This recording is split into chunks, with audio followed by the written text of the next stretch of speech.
I made a bunch of pies for our annual pie night. I made 6 pies, and it surprised me because this coconut cream pie ended up being my absolute favorite of all of them.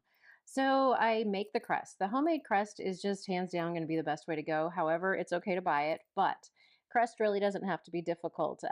I have another video on how to make these pie crusts that'll just show you that it doesn't have to be that hard. So you do need to pre-bake that pie crust for about 30 to 40 minutes in the oven. And while that's baking, you take the eggs, the sugar, and the cornstarch, and you just put them in the mixer and you beat them for 5 minutes. While that's beating, you take the butter and the milk and you put it into a pot and just bring it to a boil. As soon as it's brought to a boil, and you pour it into the mixer after those have been beating for 5 minutes, and then just mix them up, return it to that pot, and just start cooking it on medium to low heat.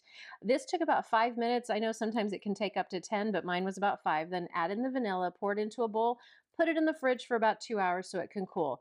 I decided to toast that coconut. You just put it on a baking sheet for 10 minutes, stirring occasionally. Now take the custard mixture, pour the coconut in, stir it around, and then you're going to pour it into that pre-cooked pie crust. And then I just made regular whipping cream. It took just a minute to do that.